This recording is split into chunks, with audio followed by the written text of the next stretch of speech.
Hi అండి. ఆదర్శ్ ఎక్కడికి వెళ్తున్నారు, బాయ్ చెప్తున్నారు అనుకుంటున్నారా? మేము మా ఇంటి దగ్గరలో ఉన్న వెంకటేశ్వర స్వామి టెంపుల్కి అయితే వెళ్తున్నాం. ఇక్కడ హనుమాన్ టెంపుల్ ఉంటుంది. నెక్స్ట్ ఈ పక్కనే వెంకటేశ్వర స్వామి టెంపుల్ ఉంటుందన్నమాట. అండ్ నవగ్రహాల చుట్టూ 9 ప్రదక్షిణాలు చేసేసి నెక్స్ట్ వినాయకుడిని కూడా దర్శించుకున్నాం. వినాయకుడిని దర్శించుకున్న తర్వాత వెంకటేశ్వర స్వామి టెంపుల్ చుట్టూ ప్రదక్షిణాలు చేయడానికి స్టార్ట్ అయిపోయాం. వెంకటేశ్వర స్వామి టెంపుల్ బ్యాక్ సైడ్ ఇక్కడ వనం ఉంటుంది, చిన్న వనం. చూడడానికి పచ్చని చెట్లతో చాలా బాగుంటుంది. ఇలా రాధాకృష్ణుడు, ఆవు, దూడ.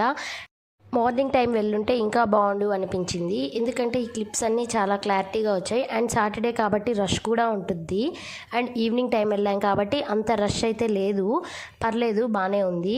అండ్ ఇక్కడ పెళ్ళిళ్ళు జరగడానికి కళ్యాణ మండపం కూడా ఉంది. మేము లాస్ట్ టైం టెంపుల్కి వెళ్ళినప్పుడు అక్కడ ఒక మ్యారేజ్ జరుగుతుంది. అండ్ ఇక్కడైతే వెంకటేశ్వర స్వామి టెంపుల్లోకి దర్శనం చేసుకోవడానికి వచ్చేసాము. మేము ఈ టెంపుల్కి ఎక్కువగానే వస్తుంటాం. బర్త్డేస్కి, మ్యారేజ్ డేస్కి, స్పెషల్ డేస్ అప్పుడు వస్తూ ఉంటాం అనమాట. పక్కనే ఆంజనేయ స్వామి టెంపుల్ కూడా ఉంటే అక్కడికి కూడా వెళ్ళి దర్శించుకున్నాం. మే 12వ తారీఖున హనుమాన్ పారాయణం జరుగుతుంది, అందరు తప్పకుండా రావాలి అని అయితే పంతులు గారు మైక్లో అనౌన్స్ చేశారు. నెక్స్ట్ ఇంకొక టెంపుల్కి అయితే స్టార్ట్ అయిపోయాం. అది పార్ట్ 2లో షేర్ చేస్తాను, చూసేయండి.